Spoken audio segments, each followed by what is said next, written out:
Herkese merhaba. Alaz Örgü kanalıma hoş geldiniz. Bugün sizlere görmekte olduğunuz erkek yeleğinin yapımını anlatmaya çalışacağım. Yeleğin tasarımı Instagram'da Süreyya'nın Emekleri sayfasına ait. Kendisine hem bu güzel tasarım için hem de video hazırlama sürecinde bana olan yardım ve destekleri için çok teşekkür ediyorum. Yeleğin ismi de yine tasarımcısından geldi. Vuslat Yelek oldu. Öncelikle kullandığım malzemeden bahsedeyim. Yelek için kullandığım ip, bakın ilk defa kullandığım bir ip oldu ama duruşu ve dokusu itibariyle memnun kaldığım bir ip de oldu aynı zamanda. Şöyle göstereyim, bakın 100 gramında 200 metre olan, içeriğinde de %25 yün, %75 akrilik olan bir örgü yünü. Kalınca bir ip, o nedenle lastiklerde 4 numara, gövdede 4,5 numara şiş kullandım. Zaten üzerinde de öyle tavsiye edilmiş. Yeleğin bedeni large, hatta x large bile olabilecek ölçülerde oldu. Ölçülerini vereyim hemen. Beden genişliği 57 santimetre. Boyu, bakın bu kol kesimine kadar, etek ucundan kol kesimine kadar 42 santimetre. Kol kesiminden sonra 25 santimetre. Toplam boy 67 santimetre.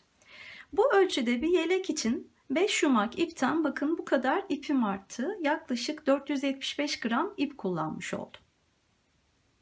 Yeleği 2 ön bir de arka parça olmak üzere 3 parça halinde ördüm.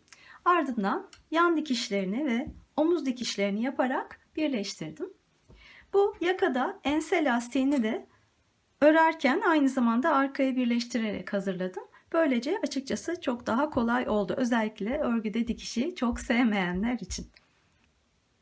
Videonun başında ip kalınlığına ve örmek istediğiniz bedene göre ilmek sayısının nasıl hesaplandığını anlattım. Siz de kullanacağınız farklı kalınlıktaki ipler ve örmek istediğiniz farklı bedenler için hesaplarınızı yaparak yelekler örebilirsiniz. Evet, güzel ve kullanışlı bir yelek oldu. Açıkçası ben çok beğendim. Umarım sizler de beğenir ve yapmayı arzu edersiniz. O zaman gelin birlikte yapılışına başlayalım.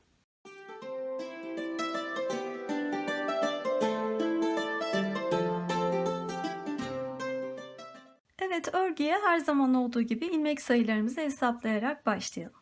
Bunun için 2 tane bilgiye ihtiyacım var. Birincisi örgünün bedeni, diğeri de 1 santimetredeki ilmek sayısı. Şimdi öncelikle bedenden başlayalım. Ben large beden bir erkek yeleği örmeyi planlıyorum. Bunun için belirlediğim beden genişliği 57 santimetre. Yani şöyle arkaya bakarsak, bakın örgünün arka parçasına, burada istediğim beden genişliği, yani şu genişlik 57 santimetre olacak. Şimdi bu 57 santimetreyi elde edebilmem için kaç ilmeğe ihtiyacım var, bunu hesaplayacağım. Bunun için de 1 santimetredeki ilmek sayısı bilgisine ihtiyaç duyuyorum. Şimdi bu bilgiyi nereden temin edeceğiz? İlk olarak kullandığımız iplerin etiket bandı üzerinde bakın şöyle bir bilgi verilir. Şöyle bir kare çizilir ve burada altta ilmek sayısı, sağda da sıra sayısı olmak üzere 2 tane sayı verilir. Bu ip için bakın 20 ilmek verilmiş.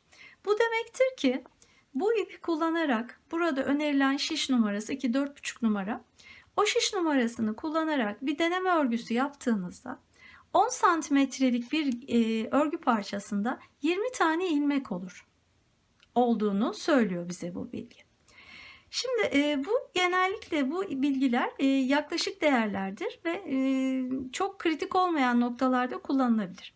Ama öreceğiniz modele göre, elinizin örgü sıkılığına göre ufak değişiklikler olabilmekte. O nedenle en sağlıklı yol aslında kendinizin bir deneme örgüsü örüp onun üzerinde bu değerleri sayarak bulmanız olur. Şimdi ben bu ipi ilk defa kullanacağım. Ama bundan önceki videoda bu ipi kullanarak örgüde, daha doğrusu yeleklerde bakın kol ve yaka kesiminin nasıl yapıldığını anlatmıştım. Orada ördüğüm örgü parçasından faydalanacağım şu an.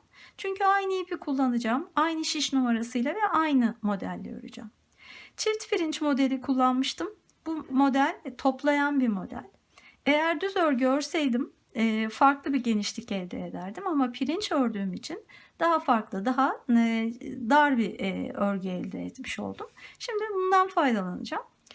Burada ilmek sayım 58'di. O videoda eğer izlediyseniz hatırlayacaksınız. 58 ilmekle örmüştüm bu parçayı. Ve şu an bunun genişliğini ölçtüğümde 26 santimetre buluyorum. Dolayısıyla ben 58 ilmeği 26 santimetreye bölersem 1 santimetrede kaç ilmek olduğu bilgisine ulaşırım. İşte onu yaparak, yani 58'i 26'ya bölerek ben 1 santimetredeki ilmek sayısı değerimi buldum. Bu değer 2,23 ilmek. Şimdi küsuratlı olması kafanızı karıştırmasın, yuvarlayarak kullanıyoruz zaten sonrasında hesaplarımızın neticesinde. Şimdi iki tane bilgim var. Beden genişliğim 57 santimetre. 1 santimetredeki ilmek sayım 2,23 ilmek. Dolayısıyla ben arka için ilmek sayımı şu an çok kolay bulabilirim. Eğer 1 santimetrede 2,23 ilmek varsa 57 santimetreyi bulmak için bu ikisini çarparım. Ve buradan 127,11 gibi bir değer buluyorum. Onu da 128 ilmeğe yuvarlıyorum ve arka ilmek sayısını belirlemiş oluyorum. 128 ilmek olarak. Gelin bunu buraya yazalım.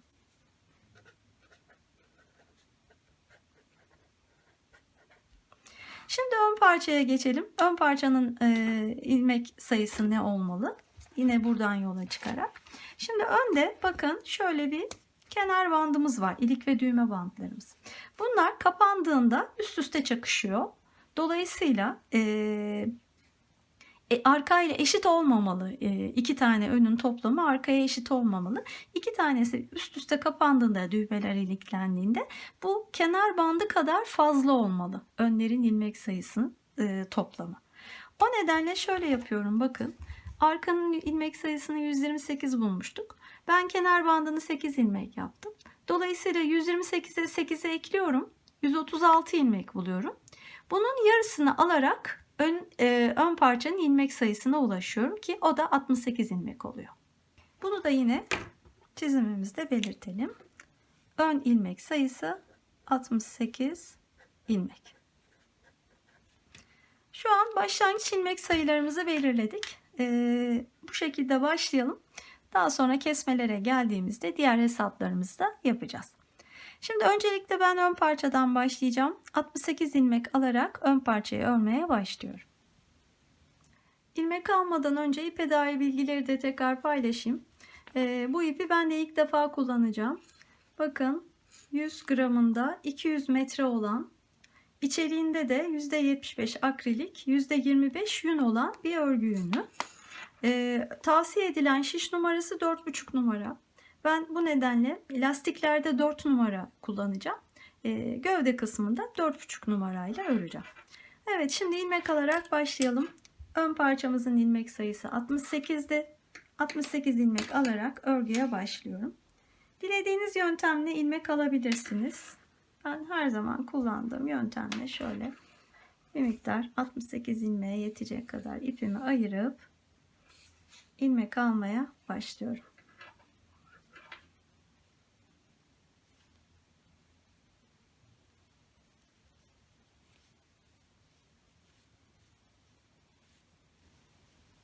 Evet, 68 tane ilmeğim hazır. Şimdi örmeye başlayalım. Örgünün arka yüzü şu an öreceğimiz yüzü. Bir düz bir ters lastik öreceğiz. İlk ilmeği alıyorum. Ardından bir tersle başlıyorum. Sonra bir düz. Bir ters. Bir düz. Bir ters. Bir düz. Bu şekilde sıra sonuna dek örelim. Sıra sonuna geliyorum. Kenar ilmeğini ters örüyorum. Örgümüz boyunca kenar ilmeklerini ters öreceğiz. Bu arada ben misinalı şiş kullanıyorum ama elbette ki zorunlu değil. Normal şişle de örebilirsiniz. Şimdi örgünün ön yüzündeyiz. Bakın, bu ipin yönünden örgünün yönünü anlayabilirsiniz. Baktığınız yönde ip soldayken bu baktığınız yön ön yönüdür. Diğer yön arka yönü. Şimdi ön yüzündeyiz. İlk ilmekleri de örmeden alacağım. İlk ilmeği örmeden alıyorum. Şimdi zaten ilmeklerin şeyi belli. Düzü tersi bir önceki sırada oluştular. Bakın ilk ilmek bir ters ilmek. O nedenle ters örerek başlıyorum.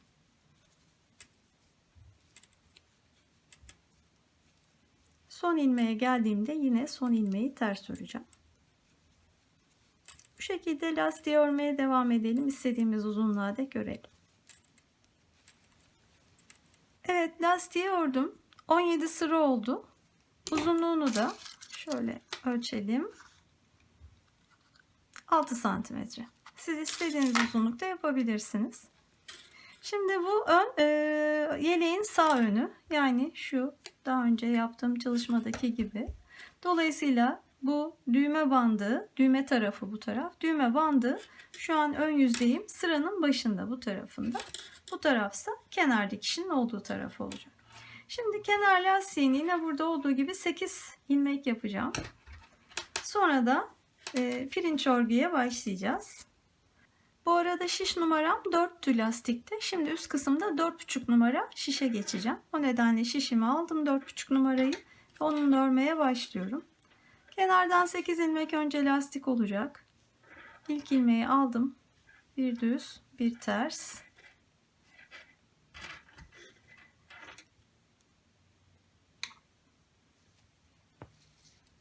Devam ediyorum. Bir düz, bir ters, bir düz, bir ters, bir düz, bir ters. Şimdi 8 tane ilmeğimiz, kenar bandımız hep bu şekilde devam edecek. Kalan kısımda çift pirinç modelini uygulayacağız. Şimdi pirinç modeli aslen bir düz bir tersten oluşan bir model. Normal lastikten farkı sadece her sırada düzün üstüne ters, tersin üstüne düz geliyor. Çift pirinçte ise bu değişimi iki sırada bir yapıyoruz. Yani ön sıralarda değiştiriyoruz. Arka sıralarda ilmekleri olduğu gibi örüyoruz. Şimdi ön sırada olduğum için ben ilmekleri değiştirerek öreceğim. Bakın lastikte ilk önümdeki şu an ilmek düz ilmek. Onu ters örerek başlıyorum. Sonra bir ters ilmek var, onu düz örüyorum. Sırayla ilmeklerin yerlerini değiştirerek, zaten en başında belirledikten sonra bir daha bakmanıza gerek yok. Bir düz bir ters örmeye devam edeceksiniz. Sıranın sonuna kadar bu şekilde örelim. Sıra sonuna geldim. Son ilmeği yine ters örüyorum. 4 numara şişte işim bitti. Şimdi çeviriyorum. Örgünün arka yüzündeyim. Arka yüzlerde ilmekleri olduğu gibi öreceğiz. Değiştirmeyeceğiz. Şimdi zaten kenar ilmeği ilk ilmeğimizi örmeden aldıktan sonra bakıyorum bir düz ilmek var. Onu düz örüyorum. Yani oldukları gibi öreceğiz. Düzleri düz, tersleri ters. Evet, bakın sıra sonuna doğru geliyorum. Kenardaki 8 ilmeğim lastik ilmeklerim. Son ilmek bu. Burada sıralama değişebilir. Bakın en son düz ördüm.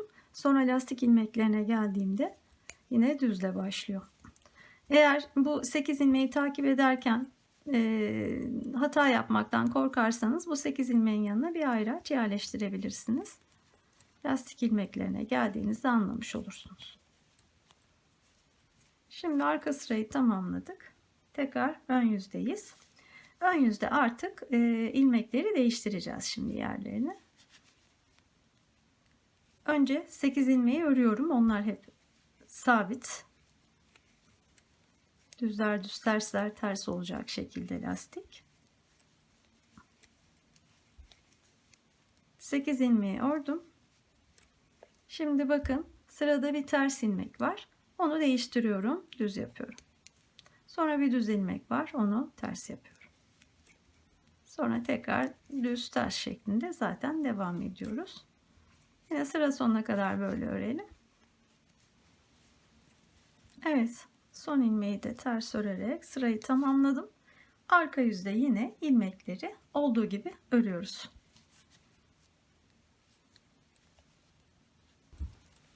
Evet, son 8 ilmeğe geldim. Yine lastik ilmekleri.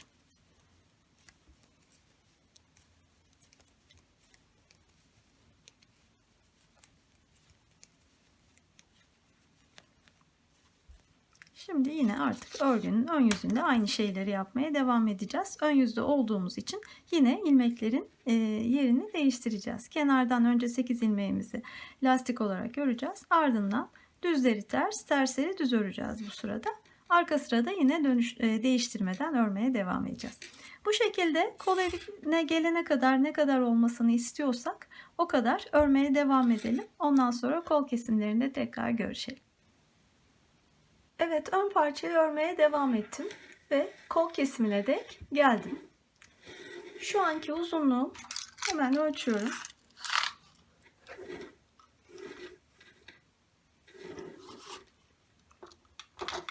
42 santimetre oldu. Bu uzunluk elbette ki kişiden kişiye değişecektir. Öreceğiniz kişinin kendisine ya da uygun bir kıyafetini ölçerek bu uzunluğun ne olması gerektiğine karar verip ona göre örebilirsiniz. Şimdi bu noktada kaç sıra ördüğümü evet ölçerek buldum ama ölçme hatalarından etkilenmemek için, çünkü diğer ön ve arkada da aynı uzunlukta öreceğim. Kenardan bakın şu kenar ilmeklerini sayıyorum. Şu ana kadar buradan başlayarak bakın şöyle kenar ilmekleri görünüyor. Böyle bunları sayarak bu noktaya kadar kaç tane olduğunu, kaç sıra olduğunu buldum. Benim için bu değer 65 sıra oldu. Siz de kendi durumunuz için sayıp not alırsanız diğer parçalarda da o kadar örebilirsiniz. Şimdi bu sırada sağ ön olduğu için bakın şöyle duruyor yeleğimiz. Burası orta kısım, burası kol kesimi. Kol kesimine başlayacağız. O nedenle ön sıradan örüyorum. Sıranın sonuna dek geliyorum. Evet, sıranın sonundayım. Şimdi burada kol lastiğimizi oluşturmak için ilave ilmekler alacağım önce. 7 tane ilmek alıyorum. Bakın şöyle ipi parmağımda dolayarak ilmek oluşturuyorum. Şişe geçiriyorum. Bir tane ilmek aldım. Devam ediyorum. 2 3 4 5 6 7 tane ilmek aldım ve örgümü çeviriyorum. Şimdi arka yüzdeyiz. Bu sıradan itibaren kesmelere başlayacağız. Şimdi bakın şu şekil üzerinde de göstereyim. Şimdi şurada bizim bakın şöyle bir kol lastiğimiz olacak şu an ilave ettiğimiz. O ilave ilmeklerimiz 7 tane. Bunu gösterdim. Şimdi o ilmekleri aldık. Şimdi buradan itibaren kesmelere başlayacağız. Bu şurada yazdığım sayılar da kesme sayılarımızı gösteriyor. Yani kaçlı kesme yapacağız. 3 demek 3 ilmeği birlikte alarak kesme yapacağız. 2 demek 2 ilmeği birlikte alarak kesme yapacağız demek. Şimdi bu şekilde kesmelere başlayalım. Bunu da şöyle yapıyoruz.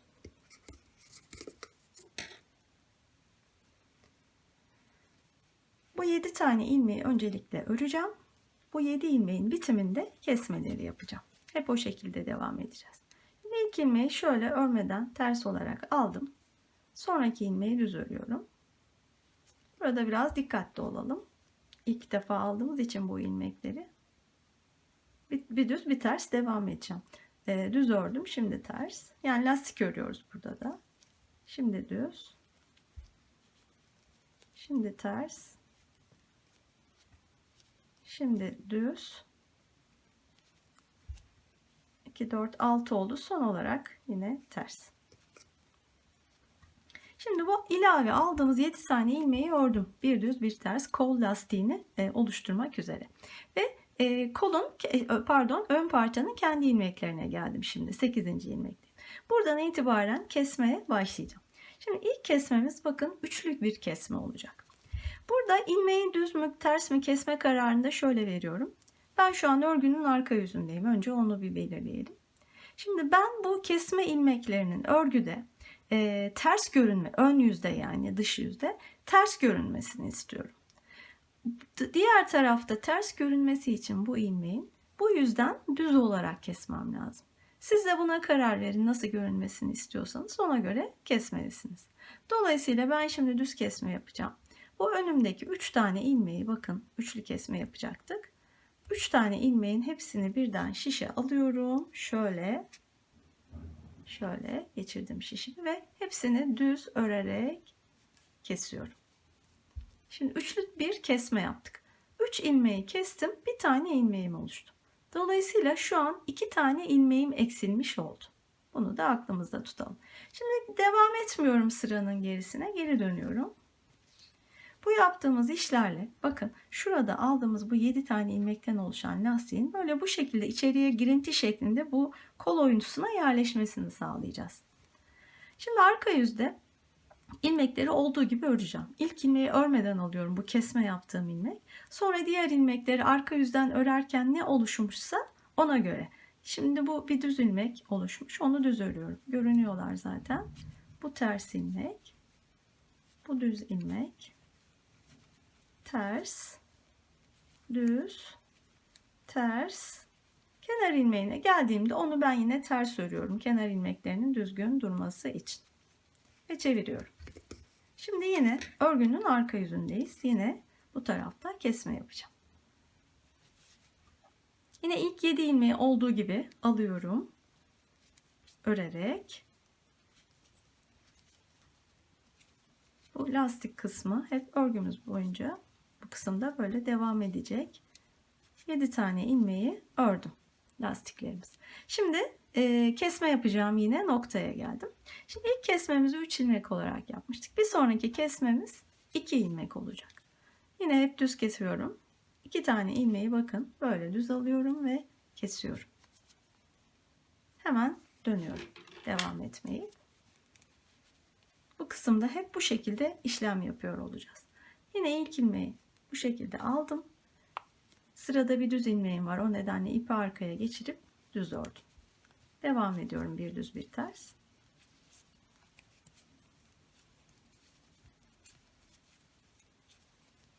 Son ilmekler ters dediğim gibi. Tekrar döndüm. Yine arka yüzdeyim. Yine kesme yapacağım. İlk 7 lastik ilmeğini örüyorum.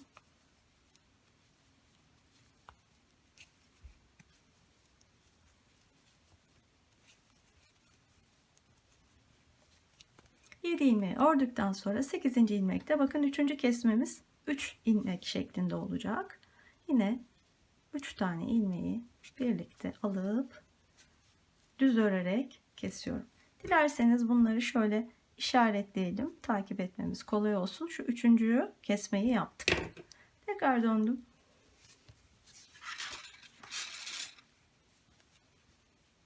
İlk ilmeği örmeden aldım. 7 tane lastik ilmeğimi örüyorum.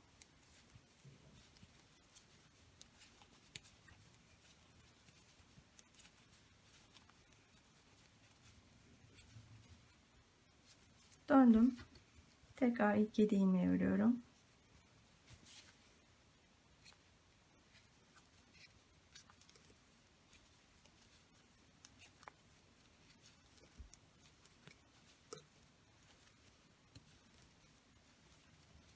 Evet, 7 tane ilmeği ördüm. Tekrar kesme noktasındayım. 4. kesmemiz ikili kesme olacak.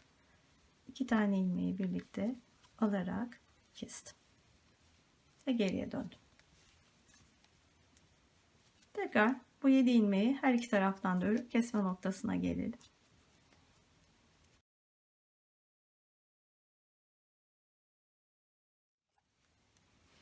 Evet, 7 tane ilmeği ördüm. Bakın bu ikili kesmeyi de yapmıştık. Şimdi üçlü kesmedeyiz. 1, 2, 3. Geriye döndüm. Bu üçlü kesmeyi de işaretledim. Tekrar kesme noktasına kadar örüyorum.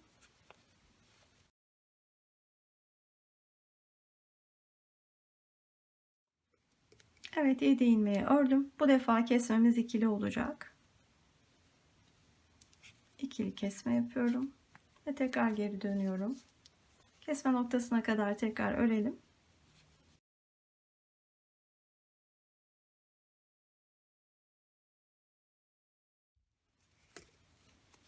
Evet, geldim o noktaya. Bir önceki kesmemizi ikili yapmıştık. Şimdi son kesmemizi yapıyoruz. Üçlü kesme.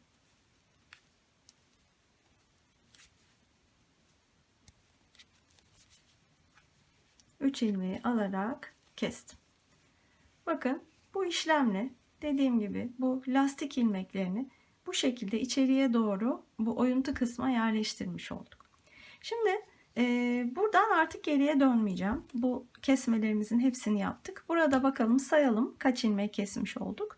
Üçlü kesmelerde 2 ilmek kesmiş oluyoruz. İkili kesmelerde 1 ilmek kesmiş oluyoruz. Dolayısıyla 2, 3, 5, 6, 8, 9, 11 tane ilmek kesmiş olduk.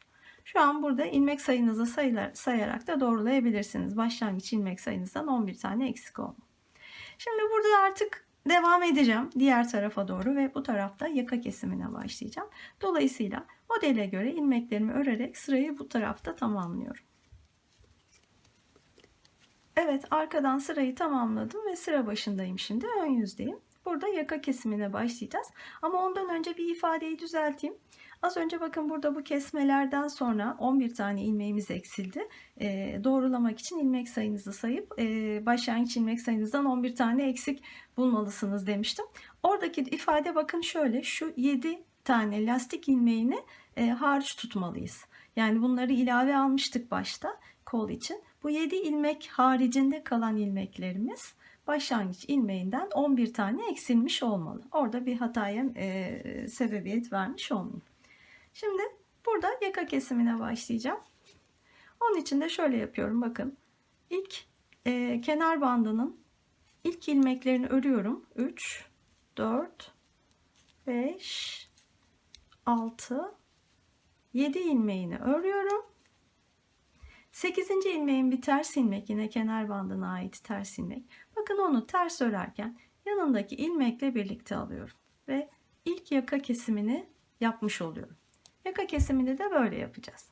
8 tane lastiğimizin son ilmeğini yanındakiyle ters örerek, yine ters görünsün istiyorum. Ön yüzdeyiz. O nedenle ters kesiyorum. Sonra modelimize göre örmeye devam edeceğim. Sıradaki ilmeğim bir ters ilmek ama pirinç modelime göre ön yüzde olduğum için değer değiştirme yapıyorum. Düzle başlıyorum. Sonra devam ediyorum. Sıra sonuna kadar gelelim. Kol kesimlerine nasıl devam edeceğimize bakacağız. Evet, sıra sonuna kadar geldim. Bakın kol kesme tarafındayım. Şimdi şu ana kadar yaptığımız kesmeyle bakın nasıl duruyor. Şöyle bir görelim. Bu ilave aldığımız 7 ilmek lastik kısmını bu şekilde buraya yedirmiş durumdayız. Yani lastik bu içeriye doğru şu an yerleşti. Bundan sonra yapmamız gereken şey buradan itibaren yuvarlayarak yukarıya doğru lastiği taşımak. Şu bir önceki videoda kol kesiminde anlattığım bakın modelden görelim.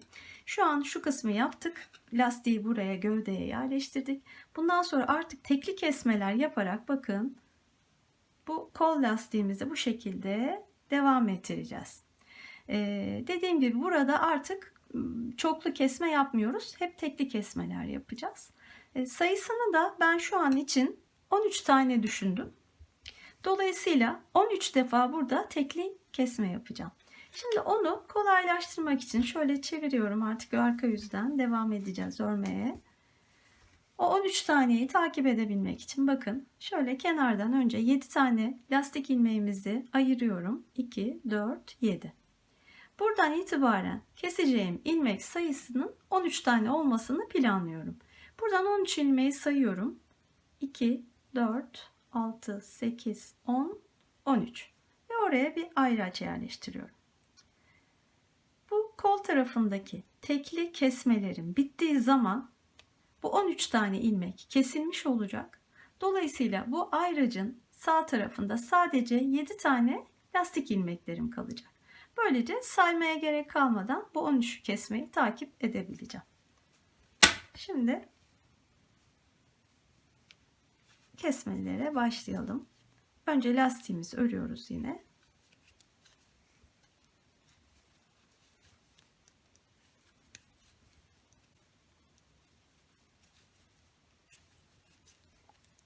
Yedi tane ilmeği ördükten sonra 8. ilmeği yanındaki ilmekle birlikte düz örerek alıyorum ve böylece tekli bir kesme yapmış oluyorum.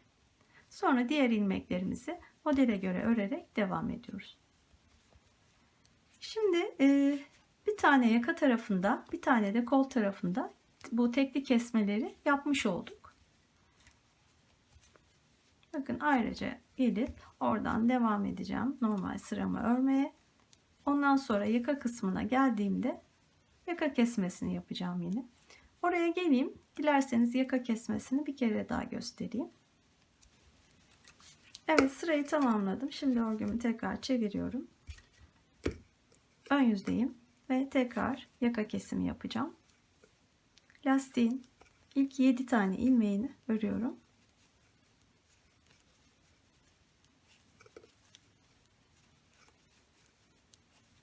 Sekizinci ilmeğe geldiğimde bu ters ilmeği yanındaki ilmekle birlikte örerek alıyorum.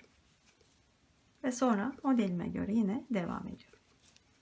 Böylece şimdi yaka tarafında ikinci kesimimizi yaptık. Kol tarafında ise ilk tekli kesmeyi yaptık. Bu sırada ikinciyi de yapıyor olacağız. Şimdi bu şekilde yaka tarafındaki ve kol tarafındaki tekli kesmelerimizi yapmaya devam edelim. Yaka tarafında kaç tane yapmam gerekiyorsa o noktaya geldiğimde tekrar görüşeceğiz ve kaç kesme yaptığım bilgisini sizinle paylaşacağım.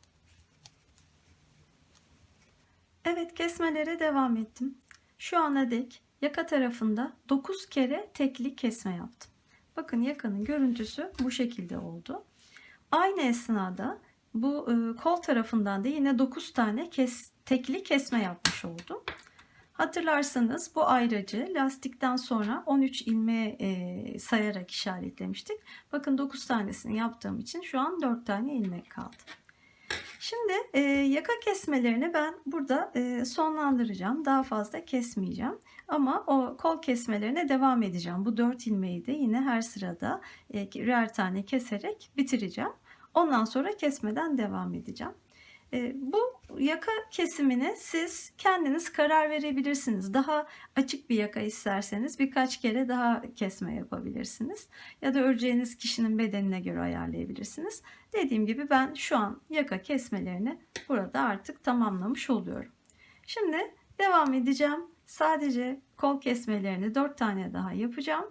Ondan sonra kol kesmesini de bitirerek düz örmeye devam edeceğim. Omuz hizasına gelene kadar kalan ilmeklerle öreceğim. Bu kısmı ben bitireyim, sonra tekrar görüşelim. Evet, kol tarafında kalan son 4 tekli kesmeyi de yaptım. Ardından kalan ilmeklerle örmeye devam ettim. Bakın bu kesmelerimiz şöyle oluştu sonuç olarak. 13 tane tekli kesme yaptık kol tarafında. Yaka tarafında da 9 tane kesme yaptık. Şimdi toplam ilmeklerimize bakarsak ilk başta 11 tane kesmiştik bu kol başlangıcında. Şimdi de 13 tane kesmiş olduk toplam. 24 tane bu tarafta kesme yaptık. Ama 7 tane ilmek aldığımız için lastik tarafına 17 tane ilmek eksilmiş oldu sonuçta. 9 tane de yaka tarafında ilmeğimiz eksildi. 26 tane toplam ilmeğimiz eksilmiş oldu. 68 ilmekten 42 ilmeğe düştük. Yani şu an burada 42 tane ilmeğimiz var. Şimdi bu 42 ilmekle omuz hizasına kadar ben ördüm. Uzunluğunu da paylaşayım.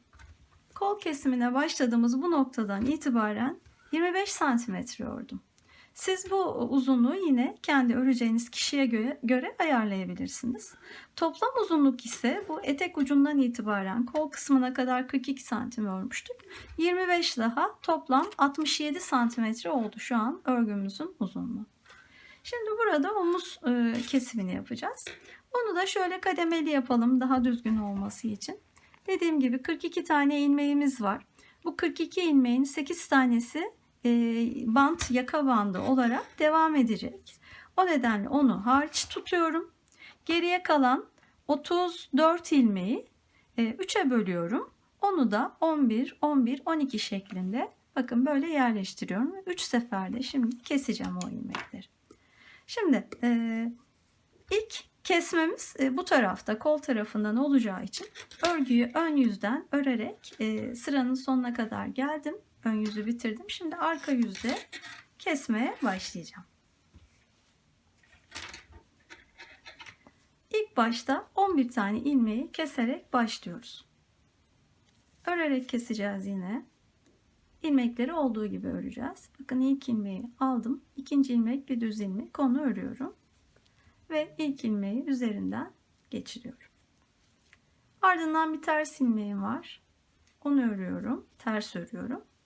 Sonra ilk ilmeği yine üzerinden geçiriyorum. Devam edelim. 2 oldu şu ana dek. 3 4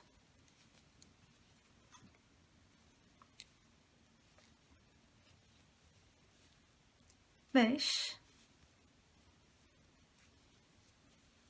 6. Şimdi bakın örnek pirinç ilmeklerimize geldik. Onları da yine olduğu gibi örseydik eğer pirinç örgümüzü nasıl örmemiz gerekiyorsa o şekilde keseceğim. Düz bir ilmek var şu an. O nedenle düz örüyorum. 7 oldu kesme sayımız. Devam ediyorum. 11'e tamamlayacağım.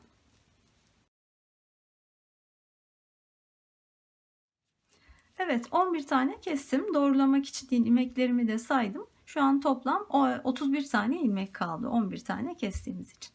Şimdi devam ediyorum kalan ilmeklerimi örmeye. Yani bu tarafa doğru. Yine modele uygun bir şekilde ilmeklerimi öreceğim ve sırayı tamamlayacağım. Evet, arka yüzden sırayı tamamladım. Şimdi örgünün tekrar ön yüzündeyim. Ön yüzde kesme yapmayacağım çünkü ikinci kesme adımımız yine bu tarafta olacak. O nedenle son ilmeğe kadar örüyorum.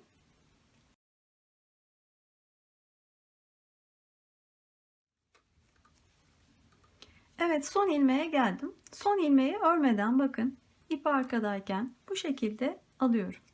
Şimdi bu kademeli kesme noktasının daha düzgün olması için yapıyorum bu işi. Arkaya döndüğümüzde şimdi tekrar ikinci kesme adımımızı yapacağız. 11 ilmek. Bu örmeden aldığım ilmeği ve yanındaki ilmeği bakın sağ şişe alıyorum ve ilk ilmeği ikinci ilmeğin üzerinden şöyle geçirerek bu geçiş noktasını bu şekilde kesiyorum. Bir tane kesmiş olduk. Devam ediyorum aynı şekilde kesmeye. 2 yine ilmekleri olması gerektiği gibi modele göre nasılsa öyle örüyorum. 3 11 tane keselim.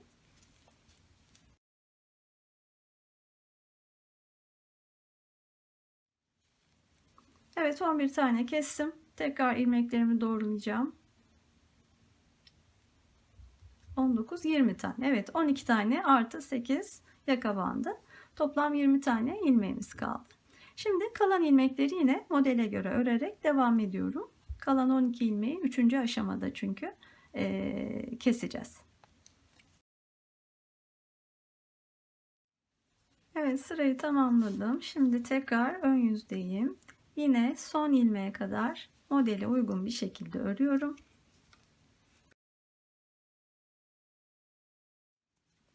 Evet, son ilmeğe kadar ördüm. Onu yine bakın ip arkadayken örmeden sağ şişe alıyorum ve çeviriyorum. Şimdi son kesme aşamasındayız. Bu örmeden aldığım ilmeği ve yanındaki ilmeği sağ şişe alıp ilk ilmekle ikinci ilmeği bakın böyle kapatıyorum. Ve sonra diğer ilmekleri kapatmaya devam ediyorum. Sırada bir ters ilmek var. Ters örüp kapatıyorum. 2 oldu. Yine devam ediyoruz kesmeye. Bu defa 12 tane.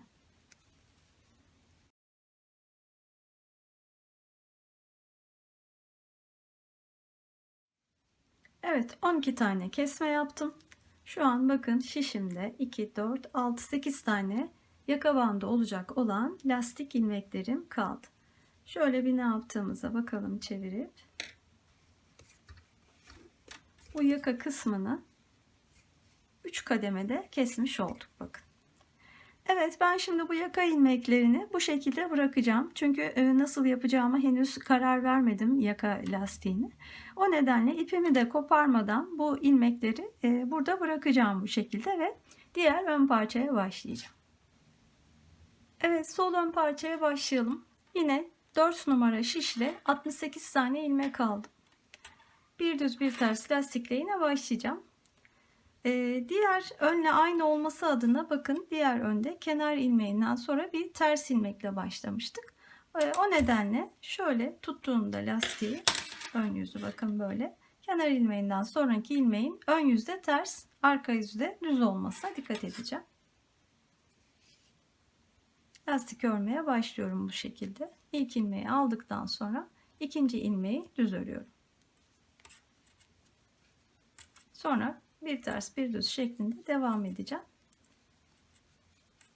Aynı şekilde lastiğimizi örelim. Bir miktar ördükten sonra ilk iliği birlikte açacağız. Evet, 7 sıra lastik ördüm. Şimdi bu sırada ilk iliği açacağız. Şimdi ilikleri nasıl belirledim? Öncelikle onu anlatayım size. Diğer parçayı aldım, düğme tarafını. Şöyle bakın, ilk başlamasını istediğim noktada, şöyle lastiğin ortasına yakın bir noktada ilk iliğimin yerini yaklaşık olarak ilk başta belirledim. Sonra son iliğin yerini de bu yaka kesmeleri başlamadan birkaç sıra altına, bitmesini istediğim yeri de yaklaşık olarak belirledim. Şimdi toplamda 6 tane iliğim olacak. 6 düğme dikeceğim. Dolayısıyla bakın, bu 6 tane iliğin arasında ki aralıkları sayıyorum. 1, 2, 3, 4, 5 tane ara var. Şimdi yaklaşık olarak bu ilk ilikle son ilik arasındaki sıra sayısını saydım. Ve onu 5'e bölerek ilik aralıklarını bulmaya çalıştım. Elbette ki ilk saydığımda 5'in katı çıkmadı o sayı. Dolayısıyla alttan 1-2 satır oynayarak ya da üstten 1-2 satır oynayarak bu bulduğum aradaki toplam sıra sayısını 5'in katı olacak hale getirdim. Dolayısıyla ilk ilmeğin ve son ilmeğin yerini netleştirdim. Ondan sonra da o 5'in katı haline getirdiğim sayıyı, ki bende 120 idi, 5'e böldüğümde 24 sıra sayısına ulaştım 2 ilik arası için. Ve bu ilk ilikten itibaren, ilk işaretlediğim ayraçtan itibaren 24 sıra sayarak ikinciyi, tekrar 24 sayarak üçüncüyü, aynı şekilde 4 ve 5. ilik yerlerini de işaretledim. Böyle yaparsanız ilik aralıkları hepsi eşit ve düzgün bir şekilde yerleşmiş olur. Buna göre de şimdi diğer parçada ilikleri açacağım. Şimdi burada ilk iliği işaretlediğim noktaya bakıyorum. Bakın, ilk baştan itibaren sayarsam 1, 2, 3, 4, 5, 6, 7 sıradan sonraki, yani 8. sırada ilik işaretini yerleştirmişim. Bu sırada iliğe başlayacağım. Şimdi örgümü de alıyorum. Dediğim gibi 7 sırayı ördüm ben de. 1, 2, 3, 4, 5, 6, 7. Bu sırada şimdi ilik açacağım. Şimdi şöyle duruyor. Bakın, örgümüz. Yerleştirirsek bunun yanına. Ön yüzü burası. Yine şu ipimden anlıyorum sol taraftayken. Baktığım yön ön yüzü. Şöyle tuttuğumda bakın, bunun yanında iliklerimin bu tarafta olması gerektiğini anlıyorum. Yani sıranın sonunda. Dolayısıyla bu sırayı örüp sıranın sonuna lastiğe geleceğim ve orada ilik çalışmasını birlikte yapacağız.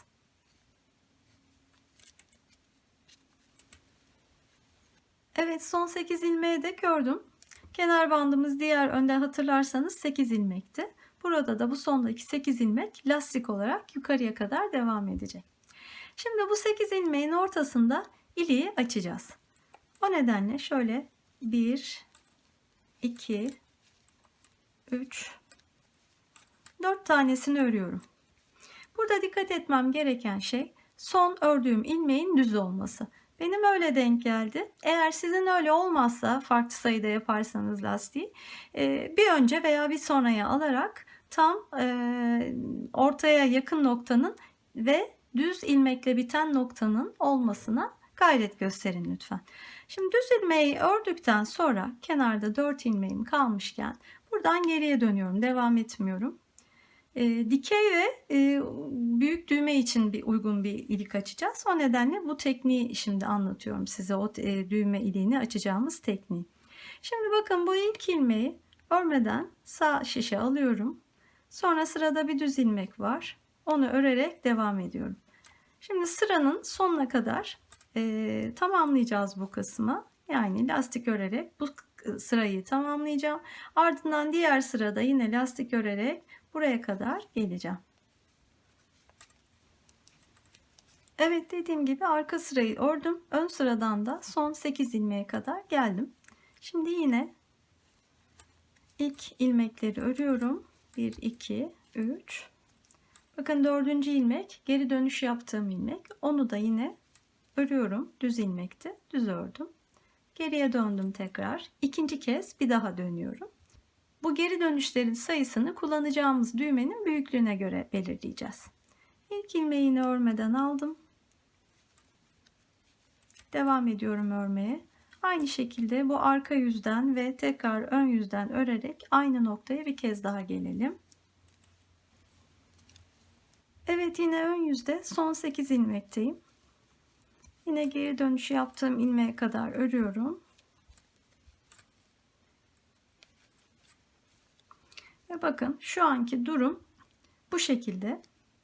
Kullanma ihtimalim olan, bakın, düğmeleri şöyle şu oluşan fazladan ördüğümüz sıralarla oluşan şu mesafeye tutuyorum ki bu iliğimiz, böyle düğmemiz burada buradan bu şekilde geçecek, yeterli mi diye. Bunun için yeterli. Biraz daha büyük bir düğme olursa bakın onun için de yeterli görünüyor. Dolayısıyla artık daha fazla geri dönüş yapmayacağım.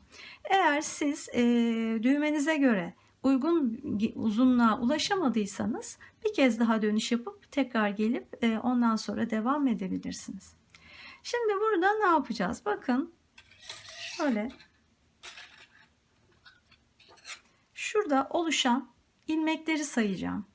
Bakın 1, 2, 3 tane ilmek var. Burada kaç tane ilmek oluşmuşsa, ki biz zaten 2 kere döndük, 2 kere geri dönüş yaptığımızda 3 tane ilmek oluşuyor. 3 tane ilmek alacağım şimdi buraya. Bundan sonraki bu tarafa geçerken yapacağımız uygulama ona uygun olacak. Şimdi kaç tane dedik? 3. İpi öne alıyorum. Bu şişime ipi dolayarak ilmekler oluşturuyorum. Bakın 1. Tekrar yapalım. 1 oldu. 2 oldu ve son kez 3 oldu. 3 defa ipi şişe doladım. Burada 3 tane ilmek oluştu. Şimdi bunlar burada duruyor iken burayı örmeye devam ediyorum. Zaten şu an sırada ters ilmeğim var. İp de önde. Onu örerek bakın bu tarafa geçiş yapıyorum.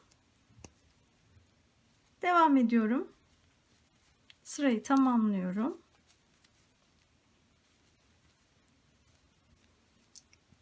Şimdi aynı bu diğer tarafta yaptığımız bu fazladan ördüğümüz sıraları, geliş gidişleri şimdi bu kısımda yapacağız. Bu kalan 4 ilmekte yapacağız.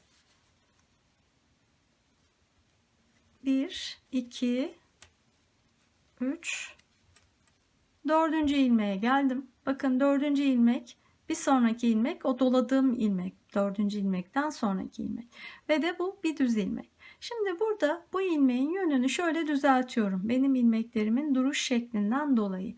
Sizinki eğer böyle duruyorsa düzeltmenize gerek yok. Bu 4. ilmeği hemen yanındaki ilk doladığım ilmekle birlikte alacağım. Şöyle bakın şişimi ikisine birden geçiriyorum. Burada biraz dikkatli olmalısınız. Şöyle şişimi onun da içinden geçirmeye çalışıyorum. Evet.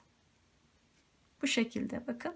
Önde 4. ilmeğim, arkada da ilk doladığım ilmek. İkisine birden şişi geçirdim.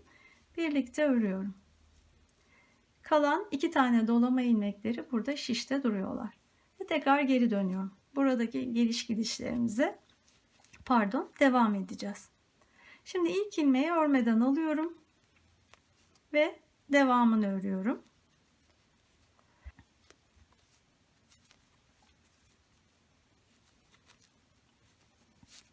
Sırayı tamamladım. Tekrar sıraya başlıyorum. İlk 3 ilmeği örüyorum. 4. ilmekte yine aynı şeyi yapacağım. Bakın bu ilmek şu an düzgün duruyor. O yüzden yönünü değiştirmeyeceğim. Hemen arkasında ikinci dolama ilmeğim var. Onunla birlikte bakın. Birlikte şişimi her ikisinden de geçirerek birlikte örerek alıyorum. Ve şişte bir tane dolanmış ilmeğim kalmışken yine geriye dönüyorum. İlmeği aldım örmeden. Yine sırayı tamamlıyorum.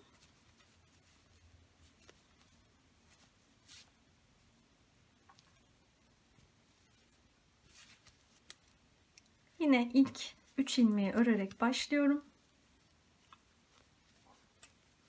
4. ilmekteyim. Yönünü kontrol ediyorum. Yine düzgün. Bakın arkasında bir tane dolama ilmeğim kaldı. O ikisini birlikte alarak yine örüyorum.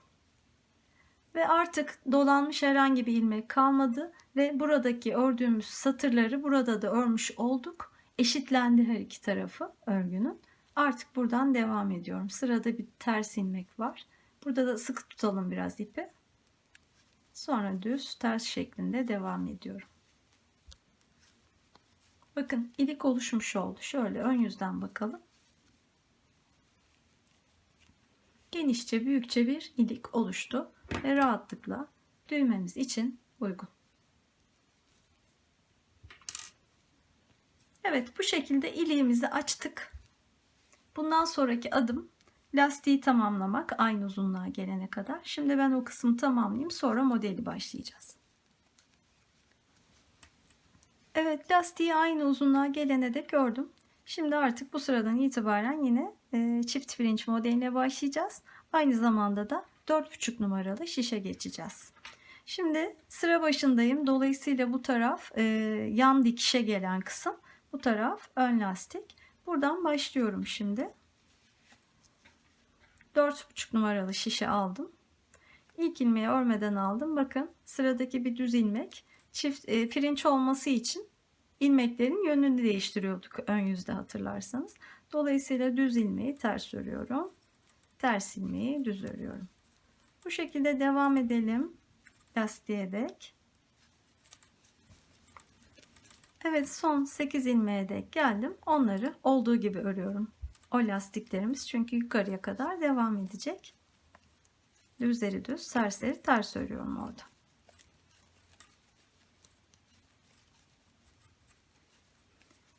Evet, sırayı tamamladık.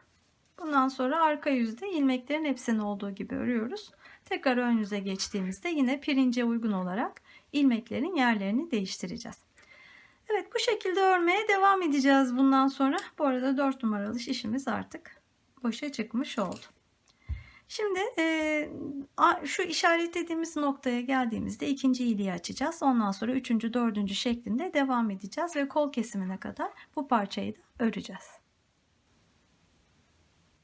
Evet, yeleğin sol önüne devam ediyoruz. En son sizinle ilk iliği açmıştık lastikte. Ardından modele başlamıştık. Sonrasında ben örmeye devam ettim modeli uygulayarak. Aynı zamanda da işaretlediğim noktalara geldikçe ilikleri açarak ve kol kesimine de geldim.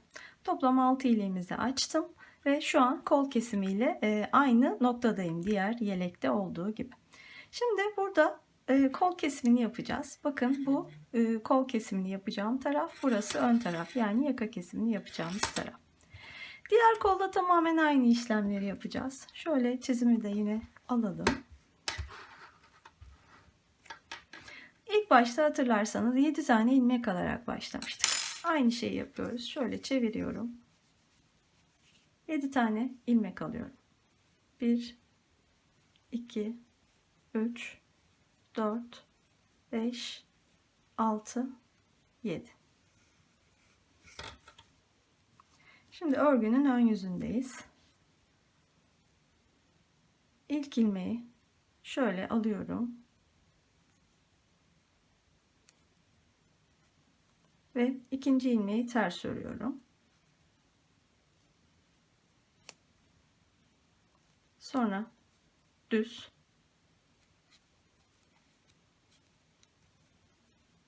Ters. Düz.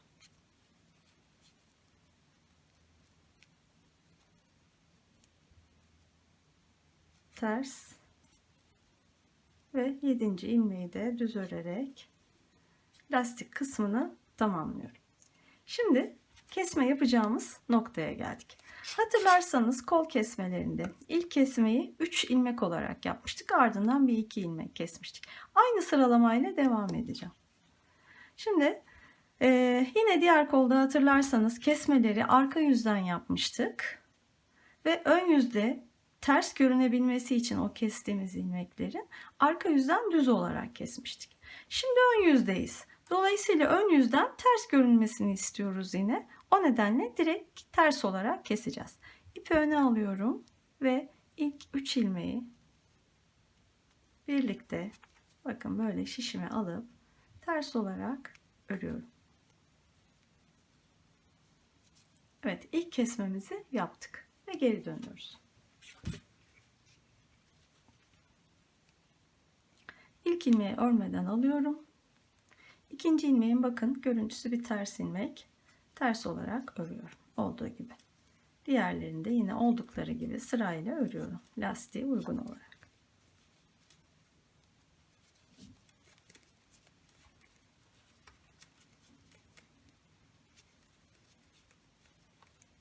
Son ilmek ters. Tekrar çeviriyorum örgünün ön yüzünü. İkinci kesmeyi de birlikte yapalım. İlk ilmeği örmeden alıp yine lastik ilmeklerimi örüyorum 7 tane.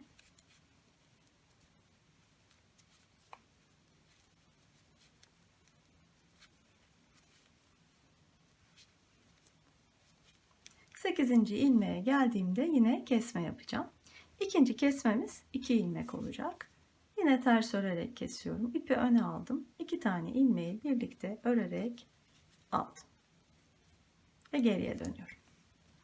Evet, bu şekilde geriye dönüşlerle diğer kolda olduğu gibi 3 2 3 2 3 2 3 şeklindeki kesmelerimizi tamamlayalım. Aynı olduğu için ben tek devam edeyim. Bitiminde tekrar görüşelim. Evet, son kesmedeyim. Son kesmeyi de bakın 3 ilmek olarak yapacağım. 7 taneyi ördükten sonra sırada gelen 3 ilmeği ters örerek kesiyorum. Son kesmeyi de yapmış oldum ve lastiğimizi bakın buraya yerleştirdik. Şimdi devam ediyoruz geri dönmeden artık. Diğer tarafta yaka kesimine başlayacağız. Modele göre sırayı örelim. Evet, ön yüzden sırayı tamamladım. Şimdi arka yüzde yaka kesimine başlayacağız. Bu önde yaka kesimlerimiz arka yüzden olacak. Bakın hatırlarsanız yakada 9 kere ilmek kesmiştik diğer kolda. Burada da yine aynı şekilde yapacağız. İlk 7 tane ilmeği örüyorum lastikte.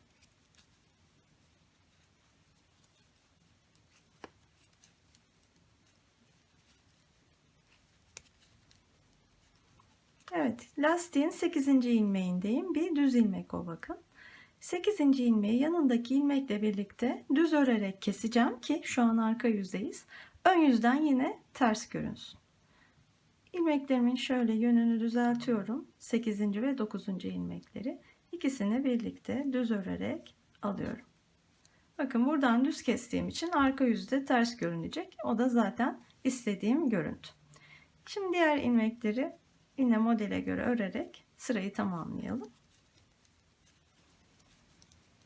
Evet, sıra sonunda son 7 ilmekteyim. Onlar lastik ilmeklerim oldukları gibi örüyorum.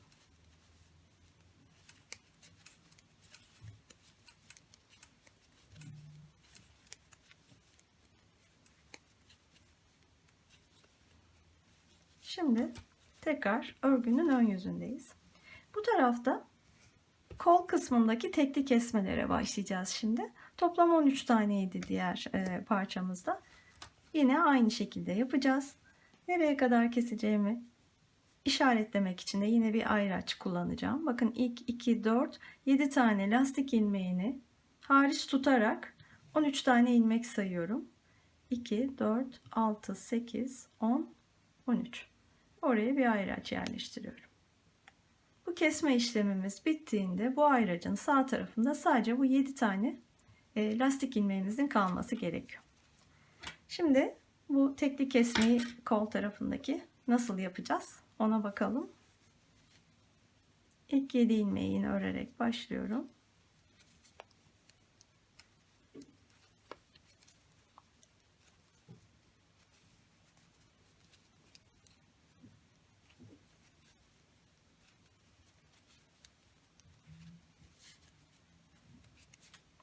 7 tane ilmeği ördüm.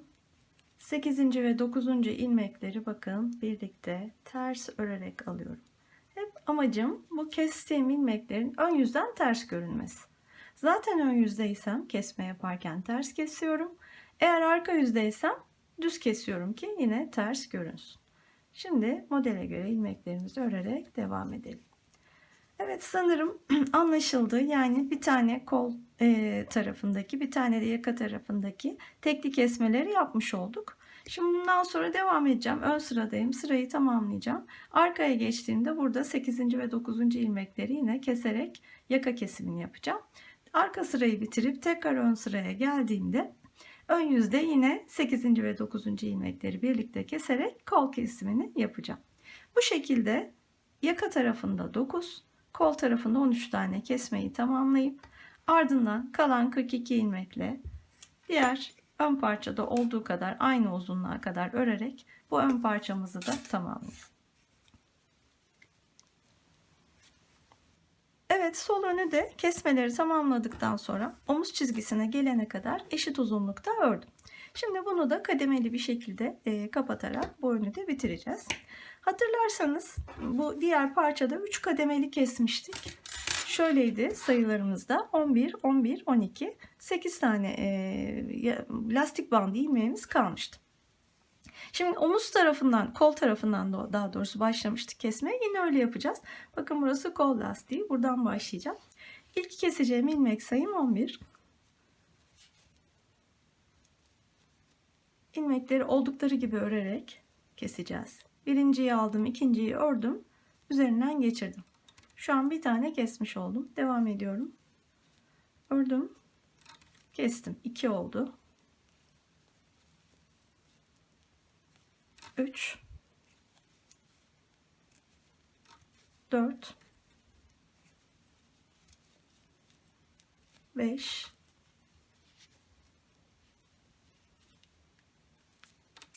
6. Modele göre yine örüyorum ilmekleri. 7, 8, 9, 10 ve 11. 11 tane ilmek kestikten sonra devam edeceğim. Bütün sırayı öreceğim. Tekrar bu sıra başına kadar geleceğim. Arka sıradan kestiğim noktaya doğru geliyorum. Bakın. Son ilmeğe geldim. Onu örmeden alıyorum. Bu basamaklı kesme işlemini düzgün yapabilmek için. Şimdi ön yüze geçtik. Tekrar kol tarafındayız. İkinci kesmemiz 11 ilmek olacak. Bakın, bu az önce örmeden aldığım ilmeği ve de yanındaki ilmeği alıyorum. Sağ şişe ve ilk ilmeği onun üzerinden geçiriyorum. Şu geçişin düzgün durması için yaptık. Bu ilk kesme oldu. Yine modele göre örerek devam edeceğim. Ve 11 tane ilmek keseceğim. 2,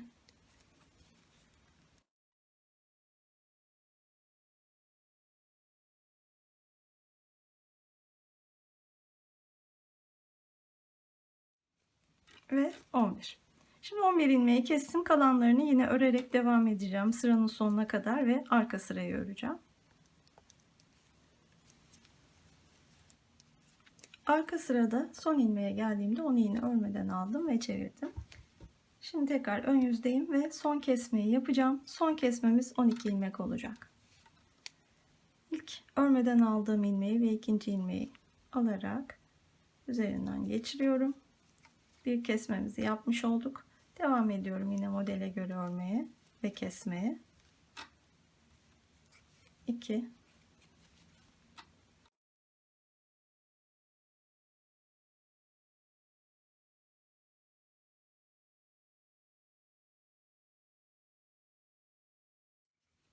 ve 12. ilmeği de şöyle keserek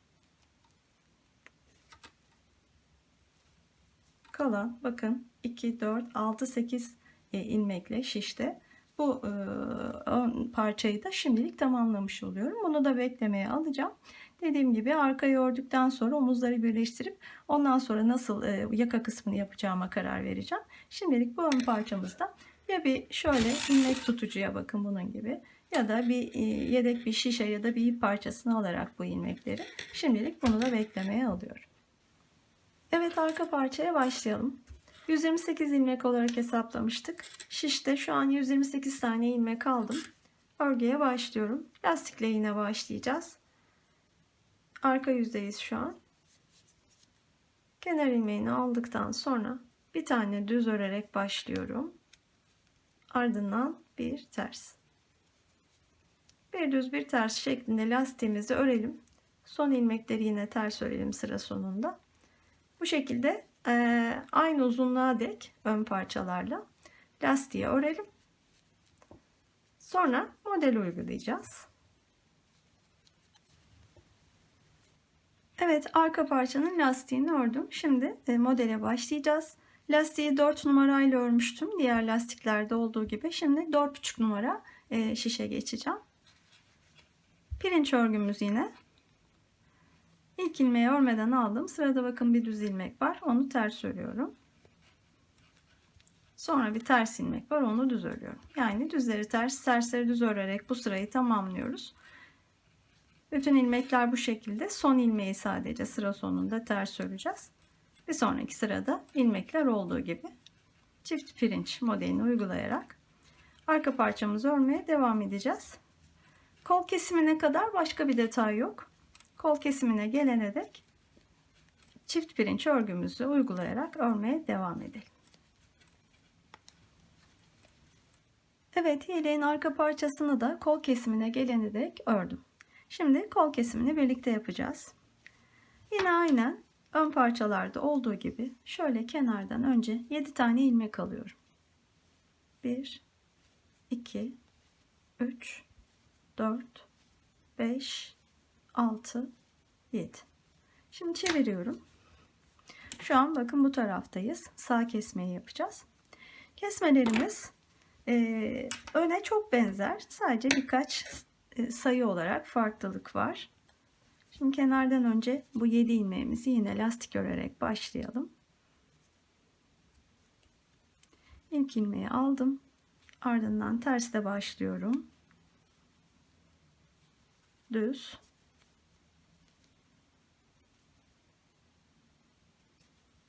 Ters. Düz. Ters. Ve düz. Son ilmek düz olacak şekilde sıralamayı ayarladıktan sonra şimdi kesme noktasına geldim. Ön yüzdeyiz. Dolayısıyla ters keseceğim. Ön yüzden ters görünmesini istediğimiz için. Şimdi kesmelerimiz bakın arkada şöyle olacak. 3 2 3 2 3 2 2 şeklinde. İlk kesmemiz 3 ilmek olarak olacak. Dolayısıyla 3 ilmeği ters örerek alıyorum ve ilk kesmeyi yapmış oluyorum. Ardından geri dönüyorum. Bunlar aynı kolda yaptığımız teknikler. O yüzden hızlı geçeceğim. İlk ilmeği örmeden alıp sonra ilmekleri ters düz olmalarına dikkat ederek örüyorum. İlk ilmek bir ters ilmek. Sonra düzle devam ediyorum ve başa kadar geliyorum.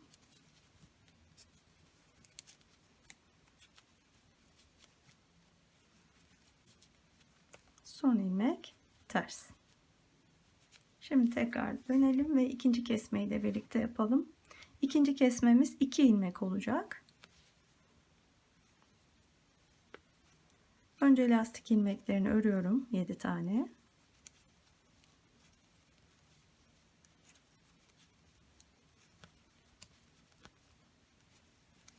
Yedi ilmekten sonra gelen 2 ilmeği şöyle ikisini birlikte ters örerek kesiyorum. Ve tekrar geriye dönüyorum. Evet, bu şekilde sıralamamız bakın 3 ve 2'yi yaptık. Ardından 3 2 3 2 2 şeklinde bu kesmelerimizi yapalım. Evet, en sondaki ikili kesmeye geldim. Şimdi onu yapıyorum. 7 tane lastik ilmeğini ördükten sonra 2 ilmeği keserek bu ilk başta yapacağımız çoklu kesmeleri tamamladım ve lastiği bakın buraya yerleştirmiş olduk. Şimdi bunları tamamladıktan sonra örgünün diğer ucuna doğru devam edeceğim. Aynı işlemi diğer kol tarafında da yapacağım. Şimdi modele göre örmeye devam ediyorum. Sıranın sonuna dek ördüm. Şimdi bu taraf için yine 7 tane ilmek alıyorum kenara. 1 2 3 4 5 6 7. Çeviriyorum örgüyü. Şimdi arka yüzdeyiz. Bu taraftan yapacağız kesmeleri. İlk ilmeği aldıktan sonra düz örerek başlıyorum.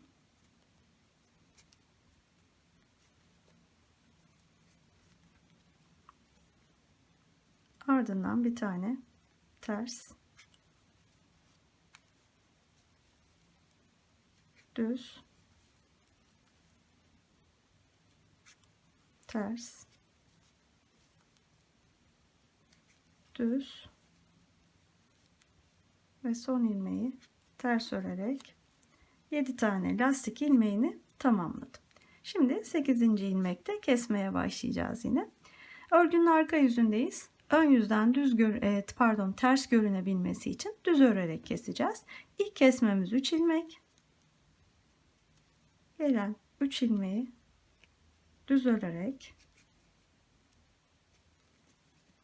şöyle kesiyorum ve geriye dönüyorum. Aynı işlemler yine. Bir taneyi daha birlikte yapalım. İlk ilmeği örmeden aldıktan sonra ilmeğime bakıyorum, bir düz ilmek, düz örüyorum, sonra ters,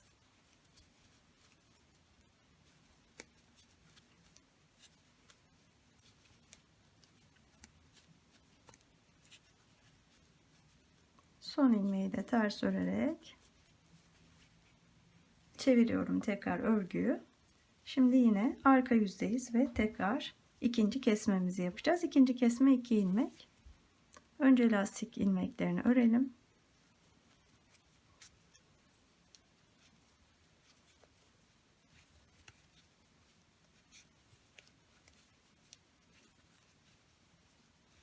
Yedi tane ilmeği ördüm.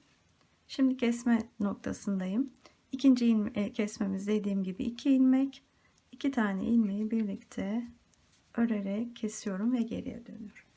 Bu şekilde devam ederek bu taraftaki kesmeleri de tamamlayalım.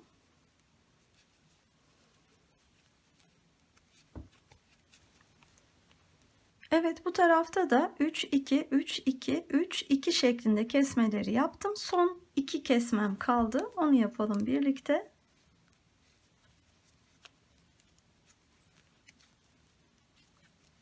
Yedi ilmeği önce örüyorum.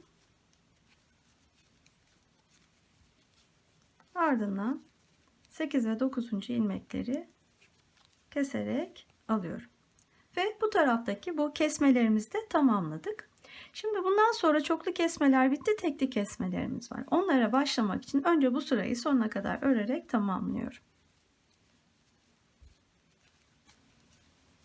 Evet, arka yüzden sırayı tamamladım. Şimdi tekrar örgünün ön yüzündeyim. Bakın şu anki durumunu bir göstereyim. Bu tarafta lastik ilmeklerimiz bu şekilde. Diğer tarafta da yine aynı şekilde burada lastik ilmeklerimiz yerini aldı. Şimdi bundan sonraki kısmı yuvarlanarak devam etmesi için tekli kesmelere başlayacağız. Burada tekli kesmelerimizi her iki yönde 9 ilmek olacak şekilde yapacağız. İlkini birlikte yapalım. Şimdi ön yüzdeyim. Lastik ilmeklerini örerek başlıyorum.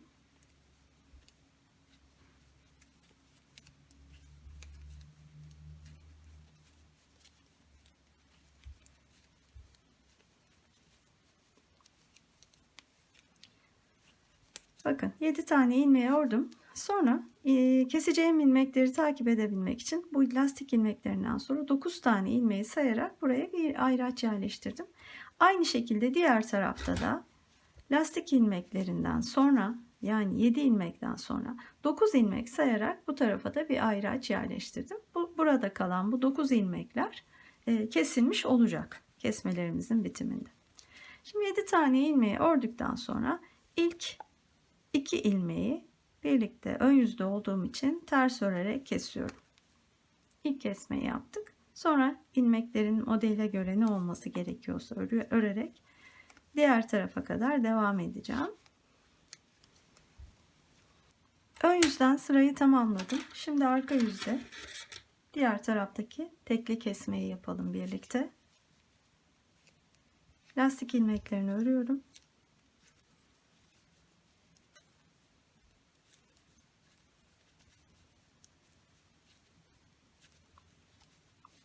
Yedi tane ilmeği ördükten sonra 8. ve 9. ilmeklerde kesme yapacağım. Şu an örgünün arka yüzündeyim. Ön yüzden ters görünmesi için düz keseceğim. 2 ilmeği birlikte alarak kesiyorum. Ve sonra yine ilmekleri modele göre örmeye devam ediyorum. Evet, bu şekilde her iki tarafta da birer kesmeyi yapmış olduk. Bu işlemi toplam 9 tane olana dek yapacağız. Zaten ilmeklerimizi işaretledik. Bu kesmeyi tamamlayalım. Bunların sonucunda 104 tane ilmeğimiz kalacak şişte. Ardından aynı yaka kesimini, omuz kesimini yaptığımız noktaya gelene dek örelim. Orada birlikte omuzları keseceğiz. Evet, arka parçada da tekli kesmeleri yaptıktan sonra örmeye devam ettim. Omuzda ense kesimini yapacağımız noktaya geldim. Şimdi şunu da ifade edeyim. Buradaki sıra sayımı ön parçaya göre 2 sıra eksik. Yani bir ön bir arka sıra eksik ördüm ben. Bunu da omuzdaki dikişin birleşme noktasının tam tepede değil de bir tık arkaya kayık durmasını istediğim için dilerseniz siz de öyle yapabilirsiniz. Yani bu arkanın koldan itibaren uzunluğu ön parçaya göre bir ön bir arka sıra, yani toplam 2 sıra olacak kadar daha eksik şu an. Şimdi ardından şöyle bakın. Arkadaki ilmek sayımız 104 ilmekti şu an. Bu 9 her iki taraftaki kesmelerden sonra 104 ilmeğe düşmüştük. Onu şu şekilde ayırdım. Omuzlar için 34 ilmek, ense için 36 ilmek. Bakın bu 34 ilmek, hatırlarsanız ön parçamızdaki omuz sayısıyla aynı olmalı. Çünkü bu omuzlar birbiriyle birleşecek. Kesme sayılarını da yine kademe sayılarında 3 kademeli 11 11 12 olacak şekilde bakın. 11 11 12 her iki taraftan o şekilde ayarladım. 34 ilmeği omuzlara verdiğimde enseye de 36 ilmek kalmış oldu. Şimdi kesmeye başlayacağız. Öncelikle bu ense kısmındaki 36 ilmeği keseceğiz ilk sırada. Ardından sol tarafı yapıp daha sonra da sağ tarafı keseceğiz. Şimdi bakın, ben baştan 34 ilmeği saydım. Bir tane ayrıç yerleştirdim. Sonra 36 ilmek ense için saydım. Yine ikinci ayrıcı yerleştirdim. En sonunda da zaten diğer omuz için 34 ilmek kalmış oldu. Burada ön yüzde sıra başından işareti koyduğum noktaya kadar bir gerideki ilmeğe kadar, yani 33 tane ilmeğimi ördüm. Şu an 34. ilmekteyim. Bakın şurada, yani 34. ilmekteyim. Şimdi o ilmeği şöyle örüyorum. Düz ilmek bakıyorum, düz, ters örmeliyim o zaman. Şöyle önce bir kere örüyorum. Ardından bir tane de şöyle arkasından batarak bir kere daha örüyorum aynı ilmeği ve 2 tane ilmek çıkartıyorum bu ilmekten. Bu ilmeği oluşturduğum ilmeği kesmeye başlamak için kullanacağım. Düzgün durması için yapıyorum bu geçiş. Şimdi şöyle şunu çıkartabilirim artık. Bu oluşturduğum ilmek fazladan ilmek, bakın burada. Diğer ilmekleri yine modele göre öreceğim. Bakın bir ters ilmek, ön yüzde olduğum için onu düz örüyorum. Bu oluşturduğum aradaki fazla ilmekle o ilmeği kesiyorum. Şimdi ense kesimine başladık. Bir tane ilmek kestim. Devam ediyorum. Bir tane örüyorum. Kesiyorum. 2. Devam ediyorum.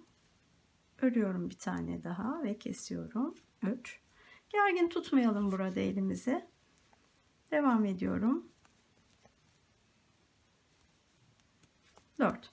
Bakın şu geçiş noktası bu şekilde daha düzgün duruyor. Devam edeceğim. Toplam 36 tane ensedeki ilmeklerimi keseceğim.